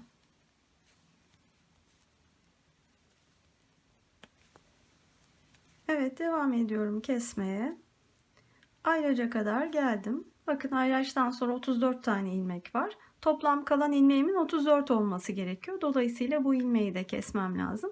O nedenle bir tane daha buradan bir ilmek örüp onu da kesiyorum. Şimdi artık 34 tane ilmek kaldı. Bunları sıranın sonuna dek örüyorum. Sırayı tamamladım. Şimdi arka yüzde ilk kesmeyi yapacağız. İlk kesmemiz kenardan bakın 11 ilmek olacak. Ön parçalarda da yapmıştık. Aynı şekilde. İlk ilmeği aldım, ikinciyi ördüm. İlkini üzerinden geçirdim. Bir oldu. Devam ediyorum. 2. Bu şekilde 11 ilmeği keseceğim.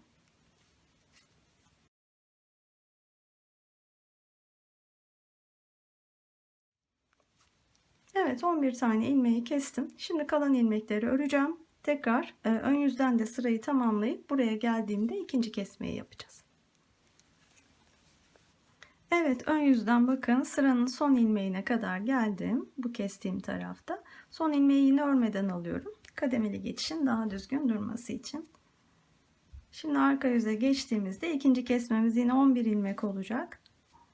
İlk 2 ilmeği bu şekilde alıp ilk ilmekle ikinci ilmeği keserek başladım. İlk kesme oldu. Devam edelim. 11 tane kesiyoruz.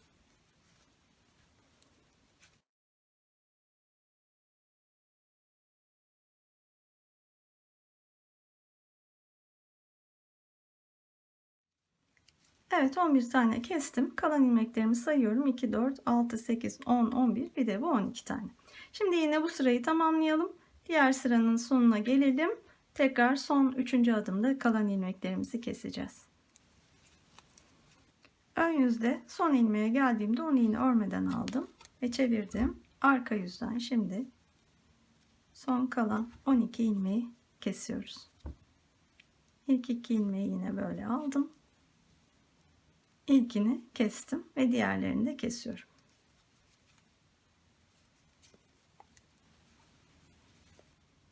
Evet, bütün ilmekleri kapattım. İpi de bir miktar dikiş için kullanmak amacıyla uzun bırakarak kestim ve bu tarafı tamamladım. Şimdi diğer tarafa geçiyoruz. Buradan ipi bağlayarak başlayacağım.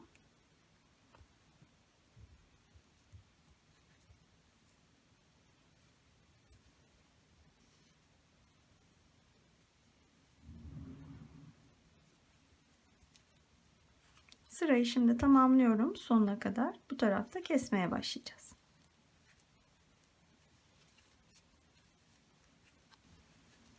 Evet, ön yüzdeyim.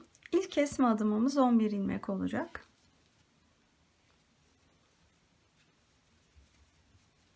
1, 2, 11 ilmeği keselim.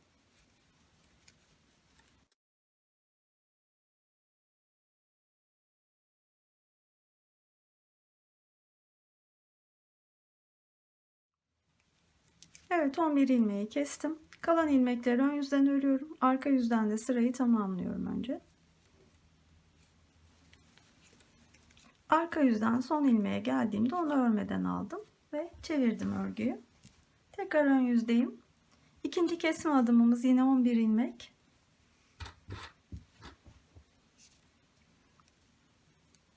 İlk 2 ilmeği bu şekilde alıp ilk ilmeği böyle kesiyorum. Sonra devam ediyorum. 11 tane olacak toplam.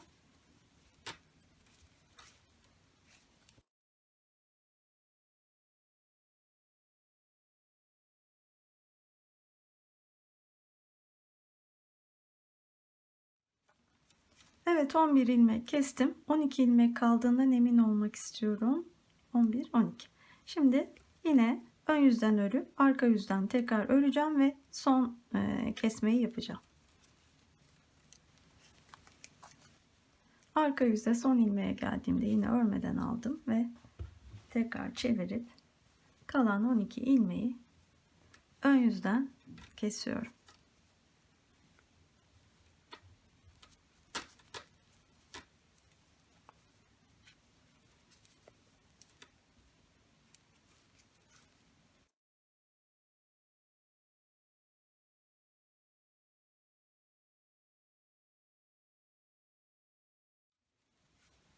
Evet, bütün ilmekleri keserek bitirdim. İpi yine bir miktar bırakarak keseceğim.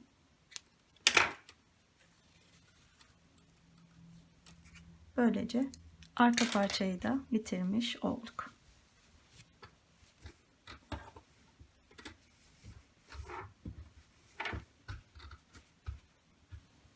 Evet, şimdi örgünün yan dikişlerini yaparak devam ediyoruz. Ben burada başlarken kalan ipi kullandım. Eğer ip kalmadıysa sizde en başta yeni bir iple de başlayabilirsiniz. Bakın şöyle hemen kısaca dikiş tekniğimi göstereceğim. Şöyle kenar ilmeklerimiz var. Onların yanındaki ilmeklerden şöyle bakın.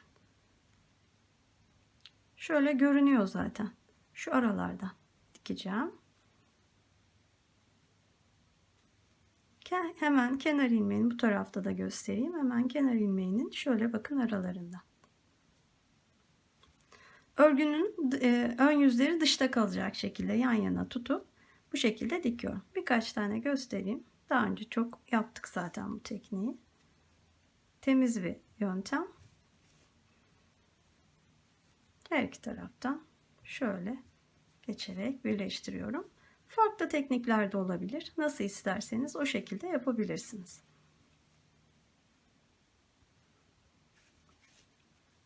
Evet, böyle oluyor. Bakın bu dikiş tekniğinde iç kısımdan da bu şekilde. Şimdi ben bu yan dikişlerini yapacağım her iki tarafında.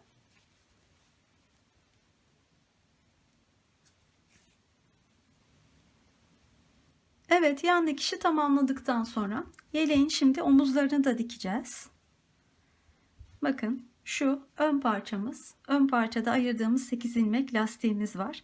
Kalan diğer şu ilmekleri kapattığımız kısım, aynı şekilde arkada da aynı sayıda ilmekle kapattığımız kısım var. Bu kısımları şimdi birleştireceğiz.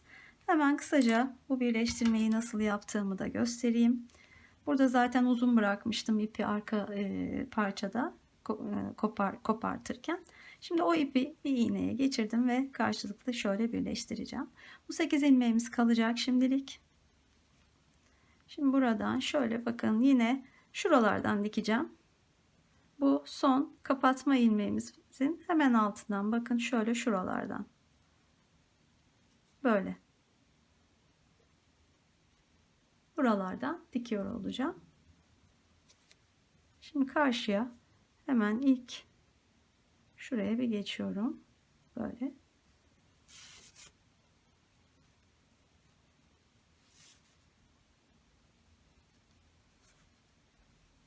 Sonra bu tarafta da ipimin ilk olduğu noktadan itibaren bakın ilk kenar ilmeği bu. Bunun hemen altından şöyle şuradan iğnemi geçirerek birleştiriyorum. Devam edelim. Bakın kenar ilmeği şurası, şu. Hemen onun altı şöyle şurası. Bu tarafta da kenar ilmeğim bakın şu. Şöyle iki tarafı ile birlikte tuttuğumda bunun hemen altı burası. Kaç tane daha yapalım?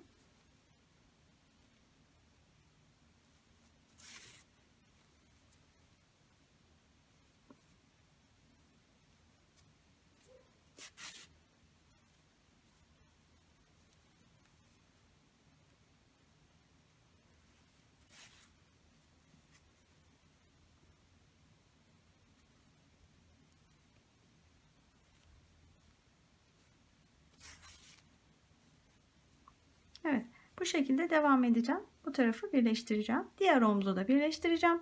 Ve en son yaka lastiğimiz kalacak. Evet, omuz dikişlerini tamamladıktan sonra şimdi yaka lastiğine başlayabiliriz. Şimdi her iki tarafta 8 tane lastik ilmeğimiz var. Burada iki tane yöntem uygulayabiliriz. Birincisi bu ön parçaları örerken en sonda kalan bu 8 tane lastik ilmeğimizi biraz daha uzatarak yarıya gelecek kadar devam edip bırakabiliriz her iki taraftan da. Ve şu hale getirdiğimizde yeleği o parçaları buraya arkaya dikerek ortadan da birleştirip tamamlayabiliriz.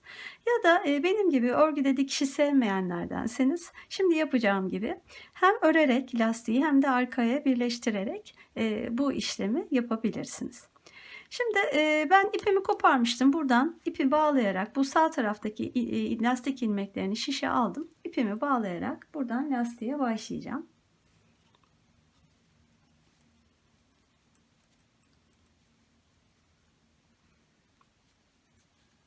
İlk ilmeği örmeden aldım.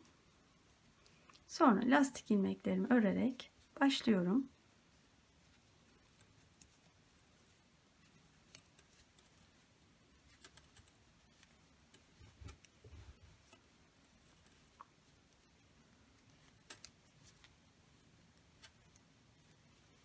Şimdi 7 tane ilmeği ördüm. Son ilmeğe geldiğimde bakın şöyle bir şey yapacağım.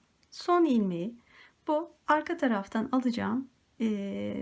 Bu son bitiş noktasını alacağım. İlmekle beraber öreceğim. Hem örerken bu ilmeği hem de arkaya birleştirmiş olacağım. Şöyle yapıyorum. Önce bu ilmeği şöyle bir şişe alayım. Bakın hemen devamından şöyle şuradan kenardan ilmeği alıyorum. Ve bu iki ilmeği sıradaki ilmeğin bir düz ilmek, ön yüzde ters görünmesini istediğim için zaten bu yönden düz örmek istiyorum. Dışarıdan ters görünsün istiyorum çünkü. Bu iki ilmeği şöyle birlikte örerek alıyorum. Ve bu ipimi biraz sıkı tutuyorum. Sonra buradan geriye dönüyorum. Şöyle çevireyim.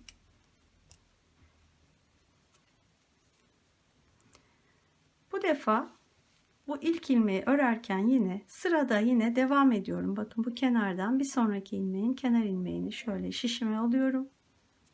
Ve bu iki ilmeği ilk ilmekle birlikte örerek alıyorum.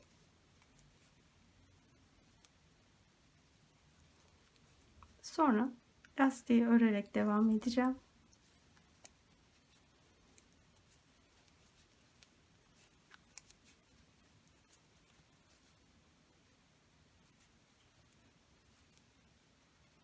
Ve tekrar çeviriyorum.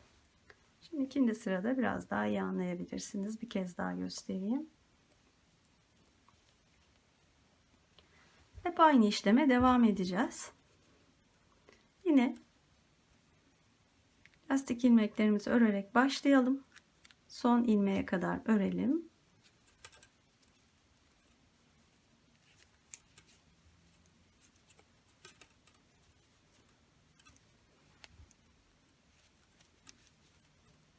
Yedi tane ilmeği ördüm. 8. ilmeğe geldiğimde onu önce şöyle alıyorum. Bakın sıradan devam ediyorum. Bir sonraki kenar ilmeğinin dış çeperi şurası. Bunu şişe alıyorum ve bu iki ilmeği birlikte en son ters örmüştük, düz öreceğiz pardon. Şöyle düz örerek alıyorum. Yine ipi biraz sıkı tutuyorum ve çeviriyorum. Çevirdiğimde yine bir sonraki kenar ilmeğini yine alarak şişe ilk ilmekle birlikte öreceğim. Sıradan takip ediyorum. Bakın en son şunu almıştık. Sıradaki ilmek bu. Tamamen sırayla şu kenar ilmeklerini takip ediyoruz. Bu ilmeği ipe şişe alıyorum ve ilk ilmekle birlikte örerek alıyorum. Dış yüzde ters görünmesini istediğim için ters ördüm. Sonra diğer ilmekleri örerek yine bu sırayı da tamamlıyorum.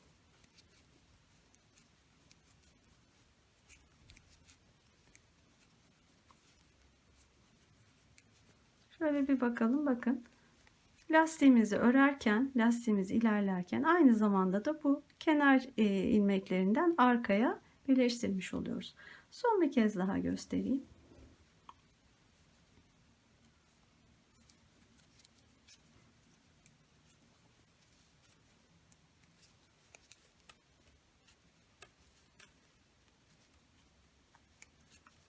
Son ilmeği de gördüm. Son ilmeğe geldiğimde kenardan yine takip ediyorum. Bakın sıradaki kenar ilmeğinin çeperi şurası. Bunu alıyorum şişe ve son ilmeği onunla birlikte örüyorum. Tekrar çeviriyorum.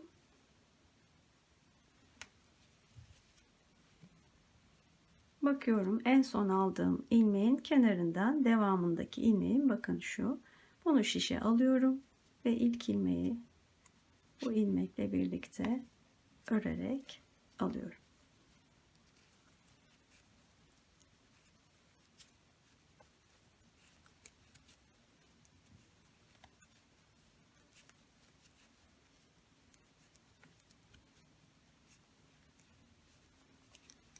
Şöyle göstereyim bakın nasıl olduğunu. Arkaya lastiğimizi örerken aynı zamanda arka çepere de birleştirmiş oluyoruz. Şimdi bu işlemi arkanın orta noktasına kadar yapalım. Orayı işaretleyelim şimdi sayarak. Oraya kadar yapalım. Aynı şekilde diğer taraftan da bu tarafa kadar, ortaya kadar yine öreceğiz ve ortada o birleşim noktasında ilmekleri birleştireceğiz. Evet, aynı şekilde örmeye devam ettim. Bakın bu şekilde oldu. Hemen hemen işaretledim. Bu orta noktaya kadar geldim şu an ve ilmekleri yedek bir şişe aldım. Bakın gayet düzgün ve temiz görünüyor. Şimdi diğer tarafa aynı işlemi yapacağız. Diğer taraftaki ilmekleri şişe aldım. Buradan ipimi bağlayıp yine örmeye başlayacağım.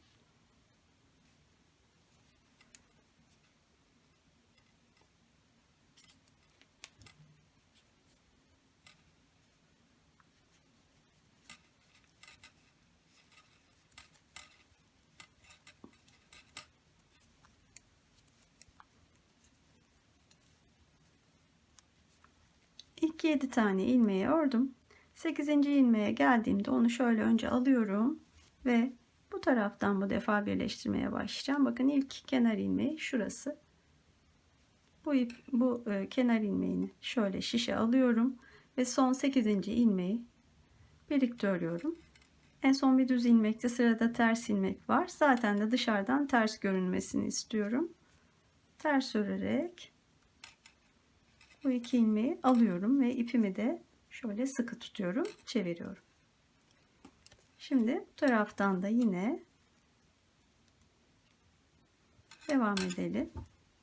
Sıradaki ilmeği alalım ki o da bakın şu ilmek. Onu şişe alıyorum. Şu an örgünün ön yüzündeyim. O nedenle düz öreceğim. Şöyle yapıyorum. İpi arkaya alıp bakın bu şekilde şöyle 2 ilmeği birlikte düz örerek alıyorum. Şurada bir ip boldurdu, onu yok etmek için bakın şöyle bir kere çeviriyorum o ilmeği ve o bolluk gitmiş oluyor bu şekilde. Ördüm, devam ediyorum şimdi.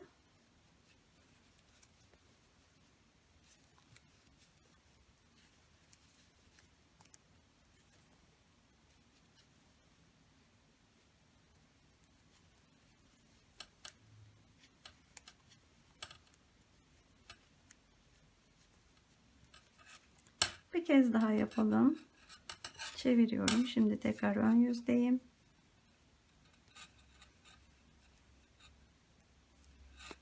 İlk 7 ilmeği örerek başlıyorum yine.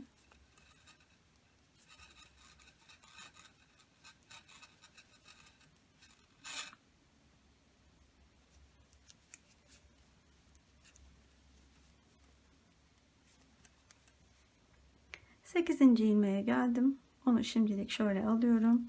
Sıradaki ilmeği yine şöyle çevirerek alacağım ki o bolluğu kalmasın. Çevirerek aldım ve 2 ilmeği ters örerek bu yönde yine tamamlıyorum ve çeviriyorum. Sıradan yine bir ilmeği şöyle bakın kenardan şunu alacağım. Şu ilmeği Önce ipi arkaya alıyorum. Ve 2 ilmeği birlikte örerek buradan da başlıyorum.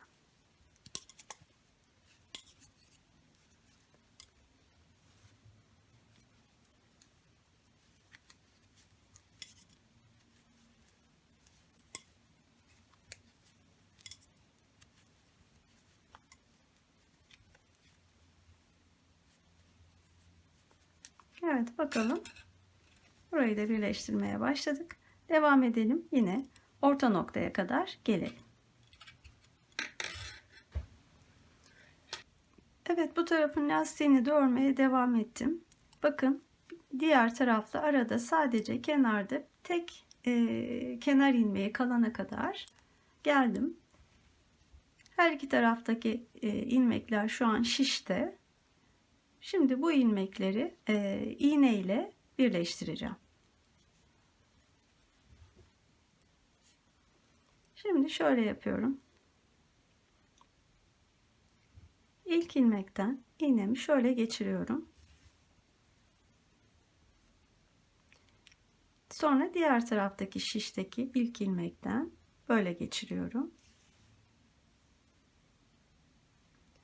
Şimdi bundan sonra hareketimiz şöyle olacak. Ön şişte bakın, ilk ilmeği çıkartıyorum. İkinci ilmekten geçiriyorum. Arka şişte ilk ilmeği çıkartıyorum. İkinci ilmekten bu şekilde geçiriyorum. Şimdi aynı harekete devam edelim. Ön şişten ilk ilmeği alıyorum. İkinci ilmeği bu şekilde geçiriyorum. Arka şişten ilk ilmeği böyle çıkartıyorum ve ikinci ilmekten bu şekilde geçiyorum. Devam ediyorum aynı şekilde.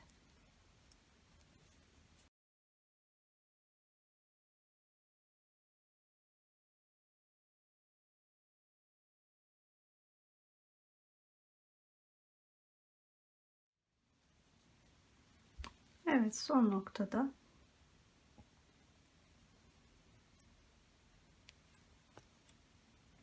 aynı işlemi yaparak bitiriyorum. Şöyle temiz bir dikiş yapmış olduk. Şimdi şuradaki oluşmuş olan boşluğu da şöyle içeriden birleştirelim. Zaten burada diğer tarafın ipi vardı. Onunla da bağlayabiliriz. Önce şöyle bir geçmek istiyorum.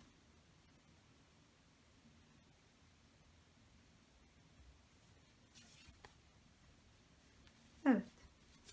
Temiz bir dikiş oldu. Bu ipleri birbiriyle bağlayarak izleyelim. İç kısımda yürüterek yok edelim. Evet, böylece bakın ense lastiğini de bitirmiş olduk. Temiz bir çalışma oldu. İpleri gizleyelim, düğmeleri dikelim, yeleği tamamlayalım. Evet, düğmelerini de diktim ve yeleği tamamladım. Bakın sonuç bu şekilde oldu. Bu arada düğme seçimi için Instagram'da yaptığım ankete desteğinizden dolayı çok teşekkür ederim. 2 numaralı düğmeler seçildi ve onları diktim. Oldukça da güzel oldu bence. Böylece bu videoda anlatacaklarımın da sonuna gelmiş oldum. Videomu izlediğiniz için çok teşekkür ediyorum. Kanalımı takip etmeyi unutmayın lütfen. Beğeni ve yorumlarınızı esirgemeyin. Bir sonraki videoda görüşünceye dek hoşça kalın, sevgiyle kalın.